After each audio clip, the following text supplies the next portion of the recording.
दोस्तों, हमारे हिंदू वेद पुराणों के अनुसार ब्रह्मा, विष्णु, महेश तीनों ही परम ब्रह्म है।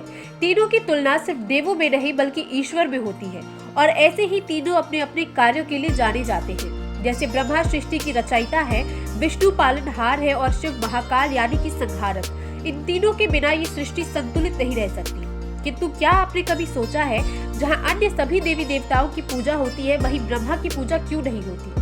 हमारे वेद पुराणों के अनुसार ऐसी कई कथाएं प्रचलित है जिनकी वजह से ब्रह्मा जी की पूजा नहीं की जा सकती। आज उन्हीं कथाओं में से एक कथा हम आपको सुनाएंगे, जिसे जानकर आपको भी आश्चर्य होगा कि ब्रह्मा ने ऐसा क्या किया।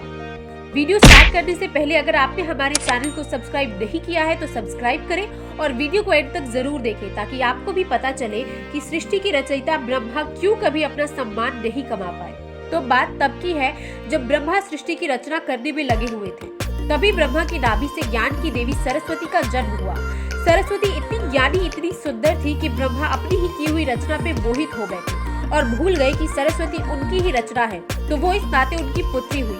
ब्रह्मा ने ये सब ना सोचते हुए ये सोचा कि भगवान विष्णु की पत्नी माता लक्ष्मी है, क्योंकि विष्णु सृष्टि के पालनहार है और सृष्टि का पालन पोषण करने के लिए धन चाहिए, तो धन की देवी उनकी अर्धांगिनी हुई। ऐसे ही महादेव सृष्टि का संहार करते हैं, तो उनकी पत्नी माता शक्ति है, क्योंकि संहार करने के लिए शक्ति की आवश्यकता होती है, इसीलिए महादेव की पत्नी माता शक्ति है।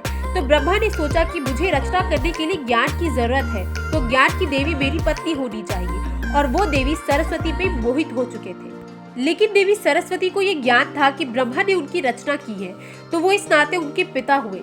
लेकिन देवी को ये ज्ञात हो गया था कि ब्रह्मदेव के इरादे उन्हें लेकर नेक नहीं है, इसीलिए वो वहाँ से पलायन कर बैठी और बहुत समय तक वो ब्रह्मदेव से भागती रही। किंतु ब्रह्मा द्वारा बनाई गई इस सृष्टि में उनसे ही छिपना मुमकिन नहीं था। आखिरकार देवी सरस्वती को हार मानकर ब्रह्मदेव से विवाह करना पड़ा। सरस्वती पुराण में लिखा गया है कि दोनों ने विवाह उपरांत कई माह एक सुंदर वन में बिताया और संभोग किया, अपना वैवाहिक जीवन बिताया। कहा जाता है कि दोनों ने पहले मनुष्य पुत्र को जन्म दिया, जिसका नाम मनु पड़ा। मनु सृष्टि के पहले मनुष्य थे। तो यह कहानी थी ब्रह्मा और देवी सरस्वती के मेल की। आपको यह वीडियो कैसी लगी कमेंट सेक्शन में जरूर बताएं।